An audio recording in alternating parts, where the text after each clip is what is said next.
మనం ఎన్ని రోజులైంది దేవుని నమ్మి, ఎన్ని రోజులైంది దేవుని అంగీకరించి నీతిగా బ్రతుకుతున్నామా? పరిశుద్ధమైన ఆలోచన చేస్తున్నామా? పరిశుద్ధమైన చూపులు చూస్తున్నామా? గ్రహించలేక చనిపోతున్నారు ఎంతో మంది. క్రైస్తవులని చెప్పుకుంటున్నవారు, క్రైస్తవులని చెప్పుకుంటున్నవారు పరిశుద్ధత లేకపోతే ఎలా రాణిస్తాడండి ఆయన? ఎలా రాణిస్తాడు? రానివ్వడు ఆయన.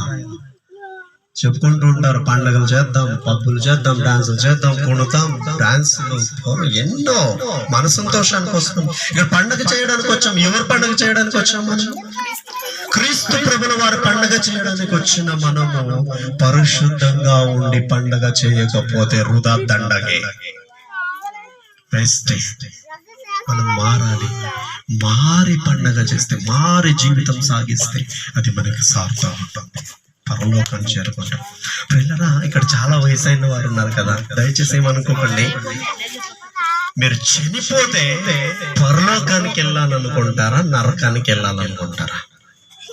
ఎవరైనా సరే, ఇక్కడ చిన్నవారైనా పెద్దవారైనా ఊహ తెలిసిన ప్రతి ఒక్కరు చనిపోతే పరలోకానికి వెళ్ళాలనుకుంటారా, నరకానికి వెళ్ళాలనుకుంటారా?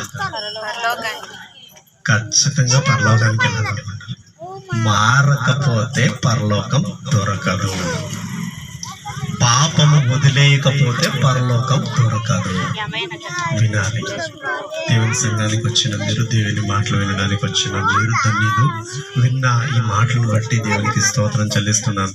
మనం మారి పరిశుద్ధమైన జీవితాలు జీవిస్తూ ఆయన నామాన్ని గణపరదాము. జీవితాంతం మారిన వారుగా ఆయన పండుగ చేద్దాం. అప్పుడు దేవుడు సంతోషిస్తాడు. అలాంటి ధన్యతలోనికి మనల్ని అందరినీ దేవుడు తీసుకెళ్లాలని నేను మనస్ఫూర్తిగా కోరుకుంటాను. ఈ నా మాటలు ముగిస్తున్నాం. కళ్ళు మూసుకొని ప్రార్థన చేసుకుందాం. ప్రియులారా, మనల్ని దేవుడు మార్చాలి. మారు మనసు లేకపోతే ఈ రోజు నుండి ఒక గట్టి నిర్ధారణ తీసుకుందాం. ప్రియులారా, ఆయన పరిశుద్ధుడు. ఆయన ఎవరు?